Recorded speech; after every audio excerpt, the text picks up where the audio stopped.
வணக்கம். நமது டிவியின் இரவு நேர பிரதான செய்திகளோடு இணைந்திருக்கின்றோம். செய்திகளோடு இணைந்து கொள்ளும் நான் ஷலோமி நாகேந்திரன். விரிவான செய்திகளுக்குள் செல்ல முன்னர் முதலில் தலைப்புச் செய்திகள்.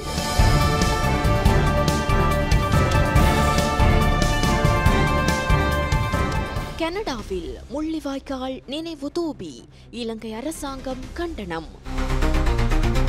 ரம்பொடையில் மற்றொரு கோர விபத்து, 18 பேர் படுகாயம்.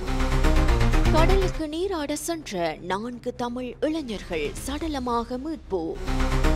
பதவி நீக்கப்படுவாரா MP அர்ச்சுனா? விரைவில் நீதிமன்ற உத்தரவு. சிக்கலில் மாட்டப்போகும் எதிர்க்கட்சி உறுப்பினர்கள், அரசாங்கம் அதிரடி அறிவிப்பு. போர் நிறுத்தத்திற்கு பின்னரும் இந்திய வெளிவிவகார அமைச்சருக்கு கடுமையாக்கப்பட்ட பாதுகாப்பு. தொடர்பான உள்நாட்டு செய்திகள்.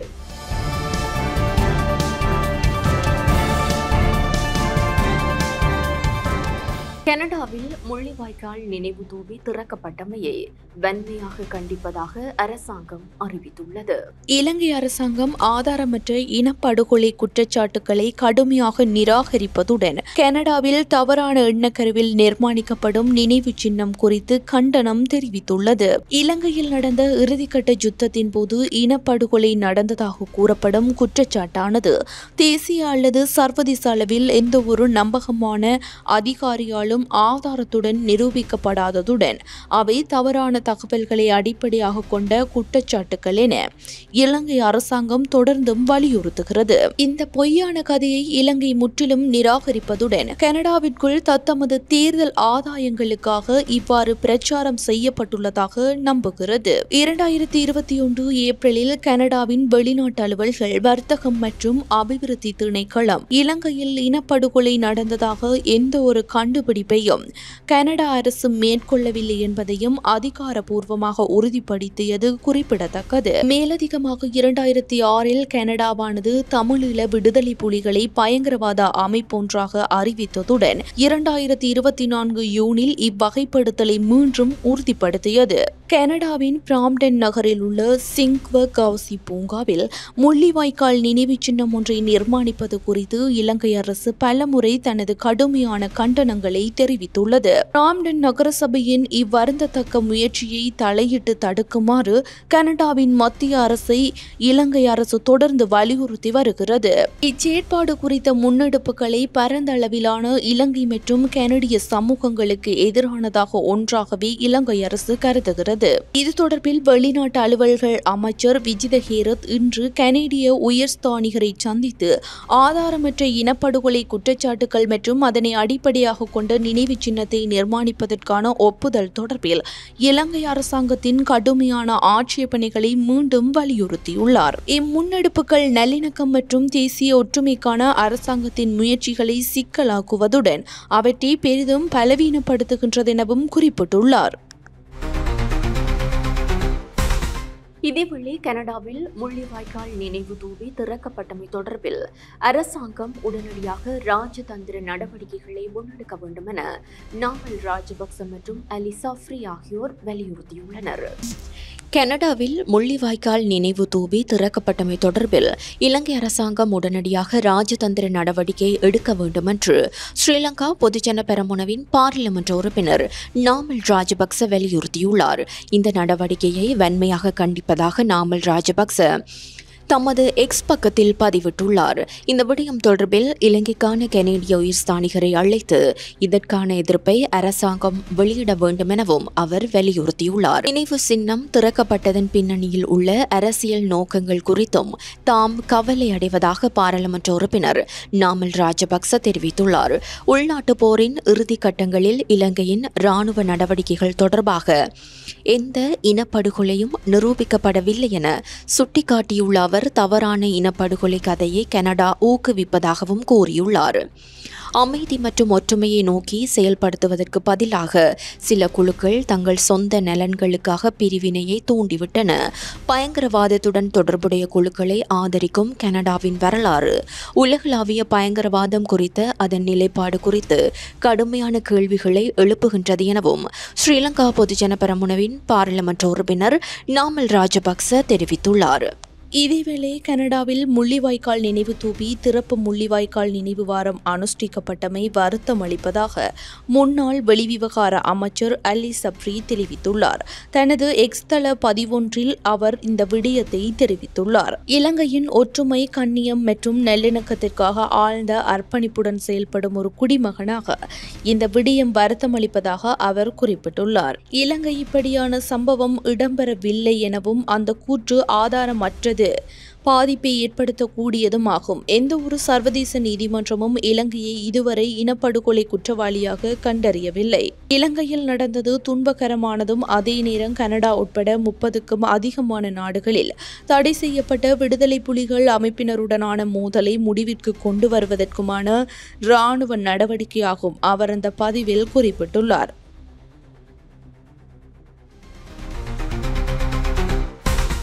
முள்ளிவாய்க்கால் நினைவேந்தலின் 3ஆம் நாளான இன்று கிளிநொச்சி தர்மபுரத்தில் இன்று முள்ளிவாய்க்கால் கஞ்சி வழங்கப்பட்டது. முள்ளிவாய்க்கால் நினைவேந்தலின் 3வது நாள் இன்று கிளிநொச்சி தர்மபுரம் பகுதியில் நினைவு கூறப்பட்டதுடன் முள்ளிவாய்க்கால் நினைவு கஞ்சியும் வழங்கப்பட்டது. கரேஜ் பிரதேச சபையின் முன்னாள் உறுப்பினர் சண்முகம் ஜீவராசா தலைமையில் இன்றைய தினம் குறித்த நிகழ்வு ஏற்பாடு செய்யப்பட்டிருந்தது. நுவரெலியா ரம்பொடை பகுதியில் இன்றைய தினம் வேன் ஒன்று கவிழ்ந்து விபத்திற்குள்ளானதில் 18 பேர் படுகாயமடைந்துள்ளனர். நுவரெலியா ரம்பொடையில் பாடசாலை ஒன்றுக்கு அருகில் வேன் ஒன்று கவிழ்ந்து இன்று விபத்திற்குள்ளானது. கெரண்டி எல்லவில் பயங்கர பஸ் விபத்து நடந்த இடத்திலிருந்து சுமார் 1 கிலோமீட்டர் தொலைவில் இந்த விபத்து இடம்பெற்றுள்ளது. ரம்பொடை கெரண்டி எல்ல பகுதியில் அண்மையில் இடம்பெற்ற பஸ் விபத்தில் உயிரிழந்தவர்களின் குடும்பத்தினருக்காக ஜனாதிபதி நிதியத்திலிருந்து வழங்கப்படும் இழப்பீட்டுத் தொகை உரிய பிரதேச செயலகங்களுக்கு அனுப்பப்பட்டுள்ளது. கொத்மலை கெரண்டி எல்ல பகுதியில் அண்மையில் இடம்பெற்ற பஸ் விபத்தில் உயிரிழந்தவர்களுக்காக ஜனாதிபதி அனுரகுமார திசாநாயக்கவின் அறிவுறுத்தலின் பேரில் ஜனாதிபதி நிதியத்திலிருந்து வழங்கப்பட்ட நிதி சம்பந்தப்பட்ட பிரதேச செயலகங்களுக்கு அனுப்பி வைக்கப்பட்டுள்ளது. அதன்படி விபத்தில் உயிரிழந்த ஒவ்வொரு நபர் சார்பாகவும் தலா 1 மில்லியன் ரூபாய் வழங்கப்படுவதோடு அந்த பணம் இறந்தவரின் குடும்ப உறுப்பினர்களிடம் ஒப்படைக்கப்படும். விபத்தில் உயிரிழந்தவர்கள் வாழ்ந்த திஸ்ஸ மகாராம, லுடுகம் விஹர, வெளிமடை, கல்துமுல்ல எல்ல, குண்டசாலை, பமுனா கொடுவ, படுவஸ்னுவர மேற்கு, பொல்பித்கம, வெனதா வில்லுவ, சிலாபம், புத்தள, தனமல்வில, வெள்ளவாய மற்றும் கந்தலாய் ஆகிய பிரதேச செயலகங்களுக்கு இந்த நிதி அனுப்பி வைக்கப்பட்டுள்ளது. ஸ்ரீலங்கா கனடா பிசினஸ் கவுன்சில் நடத்தும் மாபெரும் தொழில் வழிகாட்டல் மற்றும் தொழிற்சந்தை இம்மாதம் 30 மற்றும் 31ஆம் திகதிகளில் யாழ்ப்பாணத்தில் உள்ள வலம்புரி ஹோட்டல்ல நடைபெற இருக்கு. உங்கள் கனவுகளுக்கான அரிய சந்தர்ப்பமாக இது காணப்படுவதோடு நீங்க உங்க சொந்த காலில் நிற்பதற்கான வாய்ப்புகளையும் ஸ்ரீலங்கா கனடா பிசினஸ் கவுன்சில் ஏற்படுத்தி தர இருக்காங்க.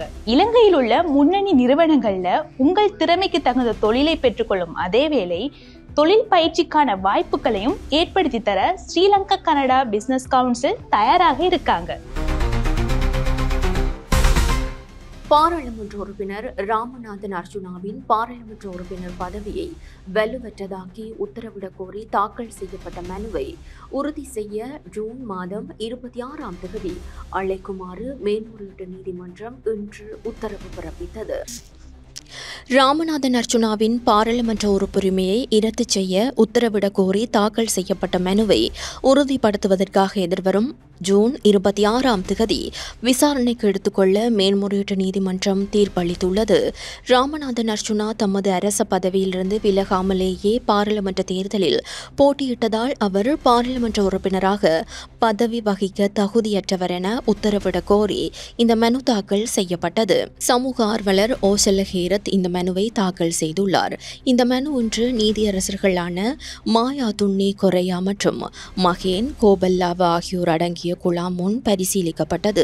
இதன்போது விடயங்களை உறுதிப்படுத்த தொடர்புடைய மனுவை ஜூன் 26ஆம் தேதி விசாரணைக்கு எடுத்துக் கொள்ளுமாறு நீதியரசர்கள் குழாம் உத்தரவிட்டுள்ளது. கிளிநொச்சி ஆணையரவு உப்பளத்தில் பணியாற்றும் தொழிலாளர்கள் இன்றைய தினம் பல்வேறு கோரிக்கைகளை முன்வைத்து போராட்டத்தில் ஈடுபட்டனர். கிளிநொச்சி ஆணையரவு உப்பளத்தில் பணியாற்றுகின்ற தொழிலாளர்கள் இன்று பல்வேறு கோரிக்கைகளை முன்வைத்து போராட்டத்தில் ஈடுபட்டனர். இன்று காலை இடம்பெற்ற போராட்டத்தின் போது உப்பளத்தின் முகாமைக்கு எதிராக பல்வேறு குற்றச்சாட்டுகள் முன்வைக்கப்பட்டன. 600க்கும் மேற்பட்ட தொழிலாளர்கள் குறித்த போராட்டத்தில் ஈடுபட்டிருந்தனர். இதன்போது போராட்டத்தில் ஈடுபட்டவர்கள் எமக்கான ஒரு தொழிற்சங்கத்தை இயக்க விடுவதில்லை எனவும் ஊழியர்களின் நலனுக்காக யாராவது ஒரு அதிகாரி குரல் கொடுத்தால் உடனே அவரை இடமாற்றம் செய்கின்றனர் என குற்றம் சாட்டினர். அத்துடன் ரஜ உப்பு என்ற பெயரை மாற்றம் செய்து ஆணையரவு உப்பு என்ற பெயரில் மாற்றியதாக கூறுகின்றனர். ஆனால் இதுவரை பொதி செய்த உப்பு பைகளில் ரஜ உப்பு என்றே காணப்படுகிறது. ஆணையரவு உப்பு என்ற பெயர் மாற்றம் செய்யப்படவில்லை. பெண்ணொருவர் தினமும் 3250 கிலோகிராம் உப்பு அள்ள வேண்டும் என கூறி அவர்களை மிகவும் கொடுமைப்படுத்துவதாகவும் போராட்டக்காரர்கள் குற்றம் சாட்டினர். இதேவேளை போராட்டத்தில் ஈடுபட்டவர்களை நேரில் சென்று சந்தித்த முன்னாள் பாராளுமன்ற உறுப்பினர் மோ சந்திரகுமார் உப்பள தொழிலாளர்களின் நியாயமான கோரிக்கைகள் தொடர்பில் உரிய மட்டத்தில் கவனத்திற்கு கொண்டு செல்வதாக உறுதியளித்தார். பாதாள உலக குழுக்களுடன் தொடர்புடைய எதிர்க்கட்சி உறுப்பினர்கள் தொடர்பில் விசாரணைகள் நடத்தப்படும் என பொதுமக்கள் பாதுகாப்பு அமைச்சர் ஆனந்த் விஜயபால தெரிவித்துள்ளார். பாதாள உலக குழுவுடன் தொடர்புடைய எதிர்க்கட்சி உறுப்பினர்கள் தொடர்பில் விசாரணை நடத்தப்படும் என பொதுமக்கள் பாதுகாப்பு அமைச்சர் ஆனந்த் விஜயபால தெரிவித்துள்ளார். ஊடகம் ஒன்றிற்கு அளித்த நேர்காணலில் அவர் இந்த விடயத்தை தெரிவித்துள்ளார். பாராளுமன்றத்தில் தேசிய பாதுகாப்பு பற்றி பேசும்போது எதிர்க்கட்சி உறுப்பினர்களது கட்சிகளில் திட்டமிட்ட குற்ற கும்பல்களுடன் தொடர்புடையவர்கள் அங்கம் வகிப்பதாக அவர் சுட்டிக்காட்டியுள்ளார். இவ்வாறான 50க்கும் மேற்பட்ட நபர்கள் அடையாளம் காணப்பட்டுள்ளதாக தெரிவித்துள்ளார். இந்த நபர்கள் தொடர்பில் விசாரணை நடத்தி உரிய நடவடிக்கை எடுக்குமாறு போலீசாருக்கும் குற்ற புலனாய்வு பிரிவுக்கும் அறிவுறுத்தல் வழங்கப்பட்டுள்ளதாக தெரிவித்துள்ளார். அண்மையில் உள்ளூராட்சி மன்ற தேர்தலில் போட்டியிட்ட சில எதிர்க்கட்சி வேட்பாளர்கள் திட்டமிட்ட குற்ற கும்பல்களுடன் தொடர்புடையவர்கள் என அமைச்சர் ஆனந்த் விஜயபால பாராளுமன்றத்தில் தெரிவித்திருந்தார் என்பது குறிப்பிடத்தக்கது. லஞ்ச ஒழிப்பு ஆணைக்குழுவினால் கைது செய்யப்படுவதற்கு முன்னர் முன்பிணையில் விடுவிக்குமாறு கோரி முன்னாள் அமைச்சர் மஹிந்தானந்த அழுத்கமகே இன்றைய தினம் நீதிமன்றத்தை நாடியிருந்தார்.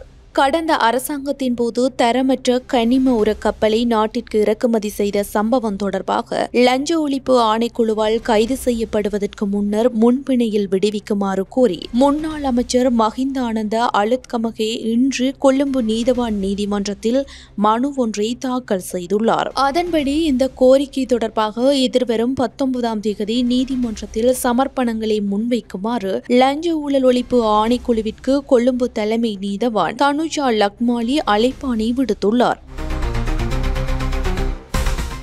டீச்சர் அம்மா என அழைக்கப்படும் தரம் 5 புலமை பரிசில் பரீட்சை ஆசிரியர் ஹயஷிகா பெர்னாண்டோ பிணையில் விடுவிக்கப்பட்டுள்ளார். இளைஞன் ஒருவரை கொடூரமாக தாக்கி காயப்படுத்திய குற்றச்சாட்டில் இன்றைய தினம் நீதிமன்றத்தில் சரணடைந்த டீச்சர் அம்மா என அழைக்கப்படும் தரம் 5 புலமை பரிசில் ஆசிரியையை ஹயஷிகா பெர்னாண்டோவை பிணையில் விடுவிக்க நீர்கொழும்பு நீதவான் நீதிமன்றம் உத்தரவிட்டது. இன்றைய தினம் முற்பகல் அவர் நீர்கொழும்பு நீதவான் நீதிமன்றத்தில் சரணடைந்த நிலையில் இவ்வாறு பிணை வழங்கப்பட்டுள்ளது. இதேவேளை இந்த சம்பவம் தொடர்பாக கடந்த வாரம் கைது செய்யப்பட்ட ஹயஷிகா பெர்னாண்டோவின் கணவர் நிறுவனத்தின் மேலாளர் மற்றும் நிறுவனத்தில் பணிபுரியும் 2 இளைஞர்களை பிணையில் விடுவிக்க நீதிமன்றம் உத்தரவிட்டுள்ளது. இச்சம்பவத்தின் 3வது பிரதிவாதியான ஹயஷிகா பெர்னாண்டோ உட்பட அனைத்து பிரதிவாதிகளுக்கும் நெருங்கிய உறவினர்களுக்கு மட்டுமே பிணை வழங்கப்பட வேண்டும் என்றும் அவர்கள் அனைவரும் தங்கள் கிராம சேவை அலுவலகர் சான்றிதழ்களை சமர்ப்பிக்க வேண்டும் என்றும் நீதிமன்றம் உத்தரவிட்டுள்ளது. இருப்பினும் கிராம சேவை சான்றிதழ்கள் இன்று கொண்டுவரப்படாததால் அவை உடனடியாக நீதிமன்றத்தில் சமர்ப்பிக்கப்படும் என்று பிரதிவாதிகள் சார்பில் ஆஜரான சட்டத்தரணிகள் நீதிமன்றத்தில் தெரிவித்தனர். வெண்ணப்புவ பகுதியில் உள்ள கடலில் நீராடச் சென்ற 4 தமிழ் இளைஞர்கள் சடலமாக மீட்கப்பட்டனர். பென்னபுவ பகுதியில் உள்ள கடலில் நீராட சென்ற 4 இளைஞர்கள் நீரில் மூழ்கி உயிரிழந்த நிலையில் அவரின் சடலங்கள் மீட்கப்பட்டுள்ளதாக பென்னபுவ போலீசார் தெரிவித்தனர்.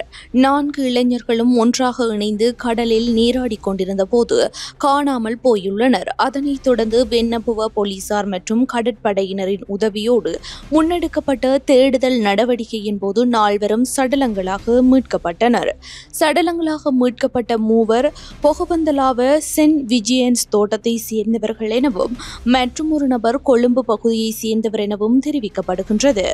குறித்த 4 17, 19, 18 மற்றும் 27 வயதுடையவர்கள் என போலீசார் தெரிவித்துள்ளனர். இதேவேளை அவர்களில் 2 ஒரே குடும்பத்தை சேர்ந்த சகோதரர்கள் எனவும் மற்றும் ஒருவர் அவர்களின் உறவினர் எனவும் போலீசாரின் விசாரணையில் தெரிய வந்துள்ளது. சம்பவம் தொடர்பாக மேலதிக விசாரணைகளை பென்னபுவ போலீசார் மேற்கொண்டு வருகின்றனர். ரக்குவானி பகுதியில் சட்டவிரோத மதுபான உற்பத்தி மற்றும் விற்பனைக்கு எதிராக இன்றைய தினம் காலை பொதுமக்களால் ஆர்ப்பாட்டம் ஒன்று முன்னெடுக்கப்பட்டது. ரக்குவானி பகுதியில் சட்டவிரோத மதுபான உற்பத்தி மற்றும் விற்பனைக்கு எதிராக இன்று போராட்டம் ஒன்று முன்னெடுக்கப்பட்டது. இதன் காரணமாக இன்று அதிகாலை முதல் ரக்குவானி தேனியாய பிரதான வீதியினூடாக போக்குவரத்து நடவடிக்கைகள் பல மணி நேரம் பாதிக்கப்பட்டிருந்தது. இதன்போது நூற்றுக்கணக்கான மக்கள் போராட்டத்தில் ஈடுபட்டிருந்ததுடன் பதாதைகளை ஏந்தியவாறும் போராட்டக்காரர்கள் எதிர்ப்பை வெளியிட்டிருந்தனர்.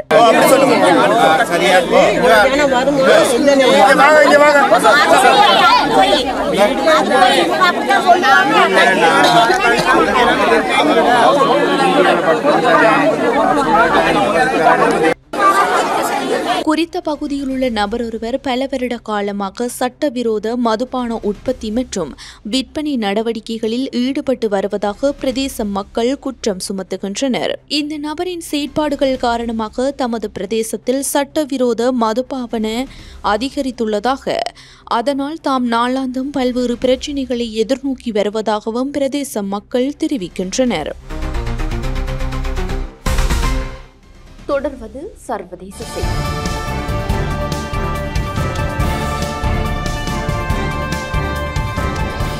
பாகிஸ்தான் மற்றும் இந்திய போர் பதற்றம் குறைவடைந்துள்ள நிலையில் இந்திய வெளிவிவகார அமைச்சரின் பாதுகாப்பு பலப்படுத்தப்பட்டுள்ளது. பாகிஸ்தான் மற்றும் இந்திய போர் பதற்றம் குறைந்துள்ள நிலையில் இந்திய வெளியுறவுத்துறை அமைச்சர் எஸ். ஜெய்சங்கரின் பாதுகாப்பு அதிகரிக்கப்பட்டுள்ளதாக தகவல்கள் வெளியாகியுள்ளன.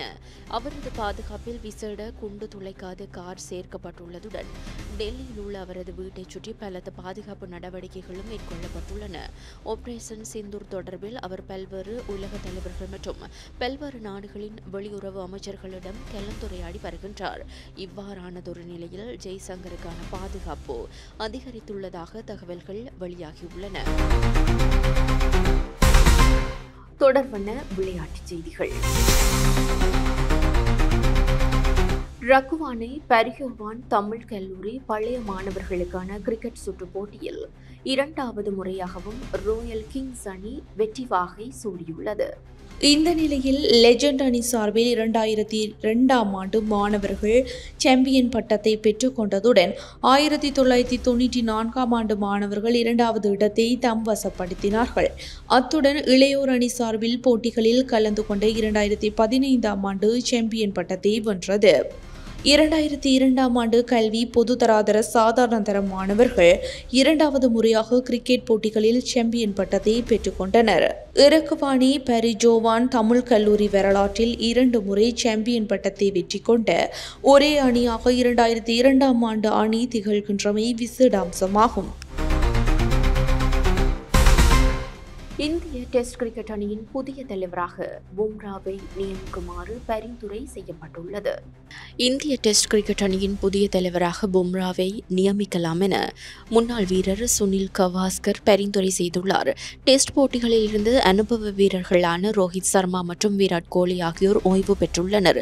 இந்நிலையில் அடுத்த ஜூன் 20ஆம் தேதி முதல் ஆகஸ்ட் 4ஆம் தேதி வரை நடைபெறவுள்ள இங்கிலாந்து டெஸ்ட் தொடருக்கு புதிய தலைவர் ஒருவர் நியமிக்கப்பட உள்ளார். இந்நிலையில் இந்நிலையில் ஆஸ்திரேலிய தொடரில் முதல் டெஸ்ட் போட்டிக்கு ரோஹித் சர்மா இல்லாத நிலையில் தலைமை பொறுப்பை ஏற்ற பும்ராவின் தலைமையில் அணி வெற்றி பெற்றிருந்தது. எனவே அவரை இங்கிலாந்து அணிக்கு எதிரான போட்டிகளுக்கும் தலைவராக நியமிக்கலாம் என்று கவாஸ்கர் குறிப்பிட்டுள்ளார். இவ்விடயம் குறித்து கருத்து தெரிவித்துள்ள அவர், இந்திய டெஸ்ட் அணியின் தலைவராக பும்ராவை நியமிப்பதே சிறந்தது. வேறு ஒருவரை நியமித்தால் அவரும் பும்ராவின் உதவியையே நாடுவார்.